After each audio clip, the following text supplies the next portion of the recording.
and welcome to this special show on CNBC-TV18. Italian luxury brand Gucci has launched its Ancora Spring Summer 24 collection. I'm at the Gucci store at the Geo World Plaza in Mumbai, and I have with me the global brand ambassador. She needs no introduction. She's an actor par excellence, producer, national award winner, entrepreneur, and investor. Yes, she dons many hats and with ease. Alia Bhatt, many thanks for joining us today. Let me first talk to you about your association with Gucci. It is an iconic first. You're the first Indian global brand ambassador. So tell us, how did that happen, the startup story, and what is the kind of impact you hope to create with this association? I think when it happened, it just felt like a very big moment in my life. Not because I was the first Indian global brand ambassador from India, but it felt like a big moment because it suddenly felt like, oh wow, such a massive brand actually wants India. That's the reason they need a face. Correct. That represents a certain demographic, that is spending money, that is buying things, and that has interest and, kind of pull towards fashion. So I was like, wow, this is a big moment, not just for me, but for us at large. And it just happened very quickly, to be very honest. I remember I was in London. I was there shooting for Heart of Stone, some media stuff, like some marketing campaign. And it was also my birthday. Okay. So I was celebrating my birthday there. And this was month of March. My first appearance and my first kind of outing and announcement happened in May. Yeah. So it was the quickest deal closing in that sense. Because I think our ideologies really met in terms of that I'm this sort of young... I'm calling myself young. Of course, but you are. Just kind of finding my place as a woman, as a person, evolving into fashion as my personality. I think this is something that has happened over the last couple of years. Earlier, there was a lot of pressure. Oh, am I looking okay? Am I dressing correctly? What looks good on my body? All those little things. With time, with the more comfortable you get in your own skin, as soon as I entered my 30s, it sort of happened. I was like, listen, it should be an extension of what I'm feeling like on that particular day. And there was way more comfort and understanding of what I like and what I don't like. And I'm not saying it's all hits. Sometimes there are misses because fashion is subjective. Yeah. But I know that every time that I'm getting dressed or every time I'm having a fashion moment, it's a part of it. It's an extension of my personality.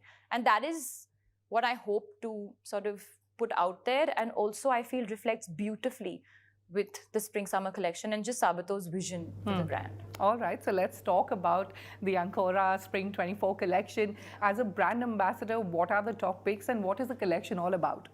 At the show, what my interaction with Sabato was very simple. It said Ancora is going home. It's a feeling of home. It's just and that's what I found most refreshing even at the show. Is that he said, please bring a pair of your own jeans. So this is in September when the collection and not was a Gucci. He said, you don't have to be an all Gucci. Please bring a pair of your own jeans that you love and find something and put it together because it should feel like home. It should feel like you. And I don't think anybody really understood that why is she wearing jeans at the event. I'm sure many people were like, oh, but you look lovely. Yeah. I felt comfortable and I felt happy and I was roaming about on the streets of Milan taking pictures because that's what it felt like, and that's the essence of the collection. So when I saw it also, it was very easy, very simple. It was very, everything was so wearable. I was like, okay, I want that, I want that, I want that. And one of the first things I remember was this choker. I said, this next time, whenever there's a proper outing, I need to wear this. I was saving it for the big moment when the collection came to India because I was, we were prepping for this for quite some time. So yeah, I think, of course, it's just the beginning of this new era, I would say. Absolutely. But going home, feeling like an extension and feeling like yourself is, I think, the way people should feel when they're dressing up or anything like that. All right. So you brought up the new creative director's name and, Sabato de Sarno's. This is his debut collection. I want to know what kind of conversations you have with him in terms of Gucci's future outlook or future vision.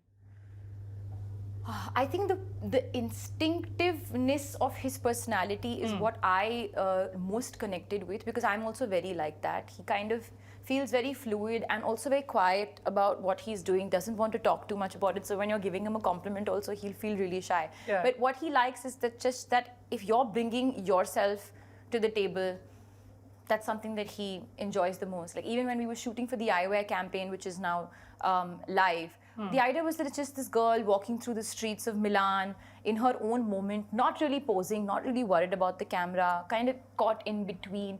It's the in between that, you know, he really enjoys, and I love that. Like for me, like blurred shots, out of focus shots, something that is not perfect, not really well rounded. I love those moments the most because they're the most real and natural, and eventually we're all trying to like look up to this moment that feels desirable but also relatable. It's getting that like sweet spot in the middle.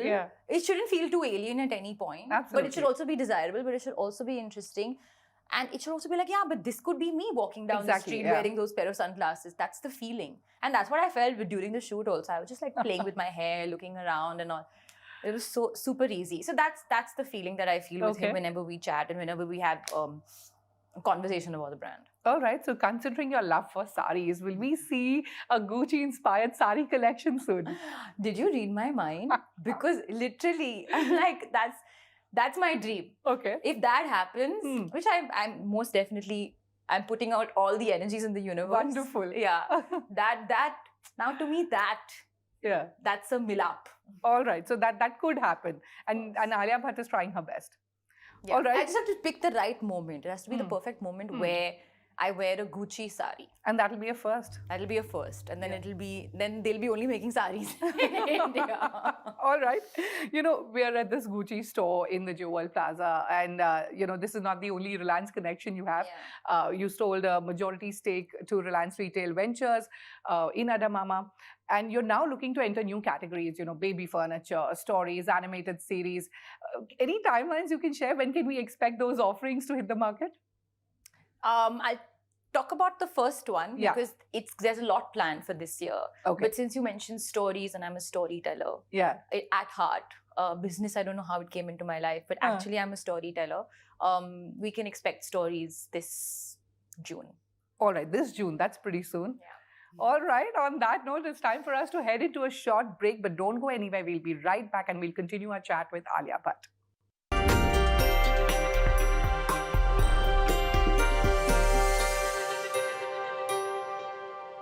Welcome back to this special show on CNBC-TV18. We are in conversation with Alia Bhatt. Alia, in my introduction, I mentioned that, you know, you don so many hats and with so much ease. You've also turned investor with so many brands, right? And I want to know, you mentioned before that, you know, you're a storyteller. So what do you look for in a startup? You know, is it the business model that attracts you? Is it the founder that attracts you? What does Alia Bhatt look for before investing? So, of course, a big part of it is the story. It has to connect with what the expectations I have maybe for a brand, but also it has to materialize. It can't just be a beautiful story and have no growth, you know, or no potential of massive growth. So sometimes you just go with an instinct, and the way I function in life is the decisions I take super quickly. Those are the ones that actually I'm most sure of. The ones that I take a really long time with, then I'm not sure, then you know, okay, something else is going to happen. Or then you know, it's maybe because somebody else is saying something, that's why I'm doing it. I'm giving you Phool's example. I think, you know, like my team brought me the presentation. And I was like, yeah, let's do it. And they're like, you know, maybe you should meet with the founder once. And we met over Zoom. Okay. Yeah, like it was like on a car ride.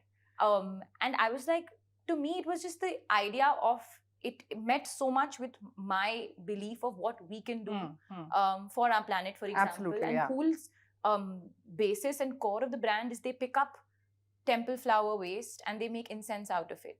And that is not just about, and it's women who are picking up these, you know, the waste and the flowers and stuff, and they're making incense. And incense is a very big part of Indian culture. And culture all over the world, but specifically, agarbatti to hamare har ghar mein chalti hai. So I loved that, and I loved their vision for the future of Phool. It's a brilliant startup, and so basically clean, safe, safe, and also just very simple. And also, you think about who else is interested, right? Who else is investing in the brand? Put all that together. to me, it's like a very instinctive, quick decision. Like super bottoms also happened like Yeah, that. I found out I was having a baby and I was, going through this nesting phase and I was thinking about the future and what diapers and this and that and research karte super bottoms fell into my lap and I was like, wow, the timing is impeccable. And I again met with the founder Pallavi, who's a wonderful lady, and had such interesting notes to share on how they began. Yes. And we've had both your startups feature on the channel and I've done the interviews. So fabulous startups. But I want to know, you've invested so many times. Are you the person now who also looks at the number crunching aspect of the business? Do you look at it for quarterly results? Numbers with me is like to me, my only brief to the team when before we began Edamama was, आप मेरे को जैसे elevator में समझाते हो ना, elevator pitch, or like that I'm a child. I should be able to understand it in the matter of 5 minutes. If I don't understand it, it's too complicated. Yeah. So I give them that one task. They're like, okay, fine, don't worry. So we'll only bring it to you. So numbers to be even, it becomes very muddled. Yeah. So for me, what I need to know is like whatever this top line, below the line, and it's just very irritating. But what I need to know is, okay, what our target was set out. Are we achieving that or not? And if we're not achieving that, why aren't we achieving that? And what can we do? But I think we managed pretty well.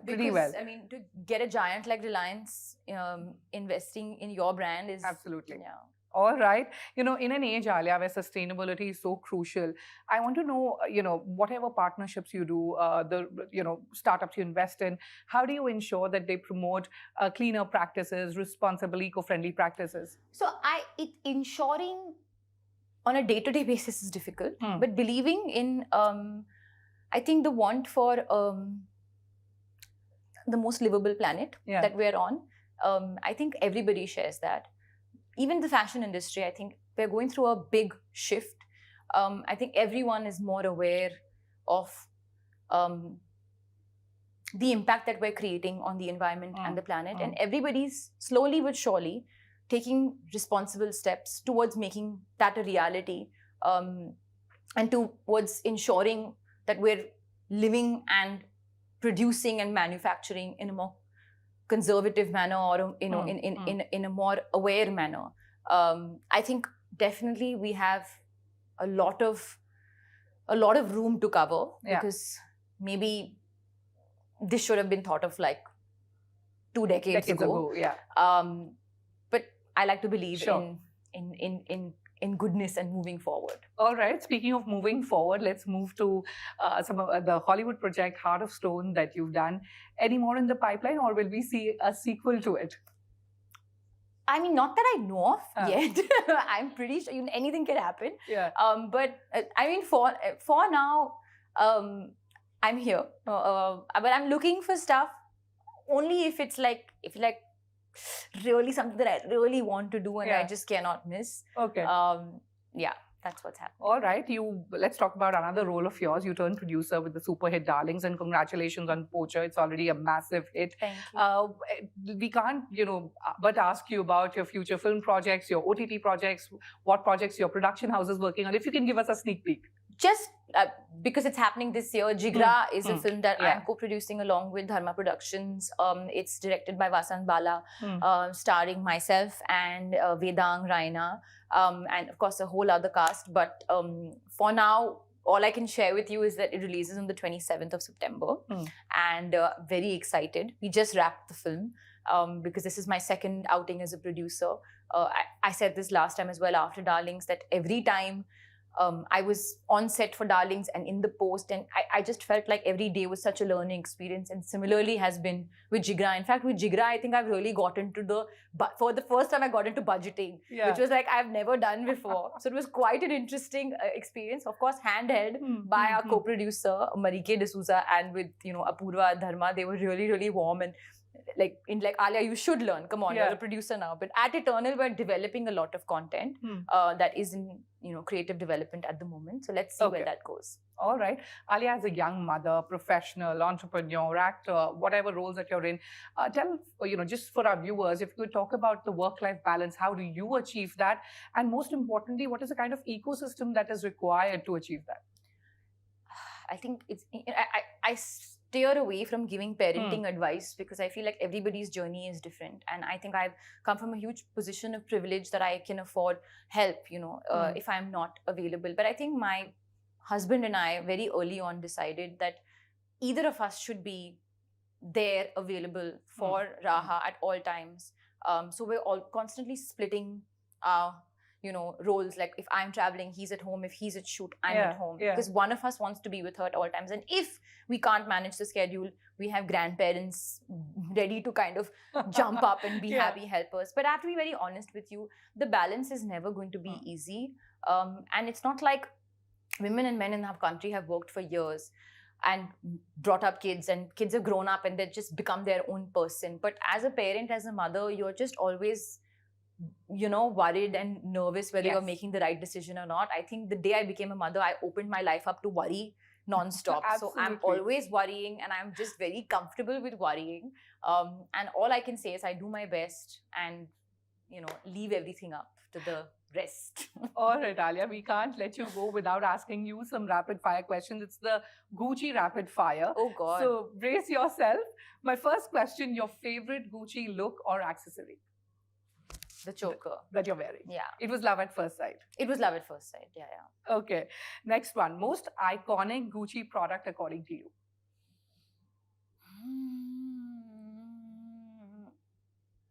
There was this red suit, almost like a, I'm not sure about the material, but there was this red suit which was iconic, which Gwyneth Paltrow, I remember, wore it off the runway and re-wore it later in life.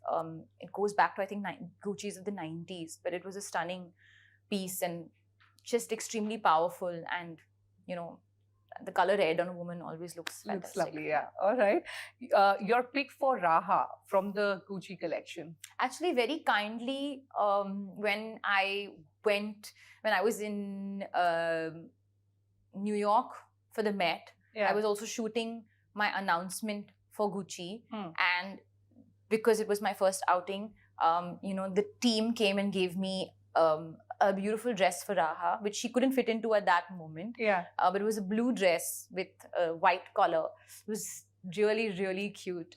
So that's my favorite because it was the first. All right. After that, we got gifted many ones from different people, but that was the first. All right. 3 words to describe your fashion style. Comfortable, clean, random. Comfortable, clean, random. All right. What is Alia's faux pas? My faux pas is, naturally, I feel like sometimes I go too oversized. Okay. It's just my kind of the pajama kid in me that is like most comfortable in pajamas. So sometimes I'm like, I'm not bothered to dress up. So I'm like, even people are like, oh, Alia, you need to wear tighter clothes or more fitted. Like, you have such a nice body. You should fit clothes more. And I'm like, yeah, but I'm also happy in oversized. So I wouldn't call it a faux pas. I would say I rely on that very often when I'm lazy. And sometimes I need to be pulled outside my comfort zone to be like, go for something fitted. All right. Okay. My final question. And this one's because you're a terrific singer. So a song that describes best your association with Gucci. And if you could sing a line. Good question. Okay. A song that describes your association best. I'm a little blank right now. I'm thinking something to do. Pehla nasha, pehla khumar. Naya pyar hai, naya intezar. I don't know. But I know it's like pehla pyar, pehla nasha. That's all right. So first love with Gucci, it's the pehla pyar, and we hope this is forever. Thank you so much, Alia Bhatt. It was an absolute pleasure talking to you. Thank you so much. Thank you.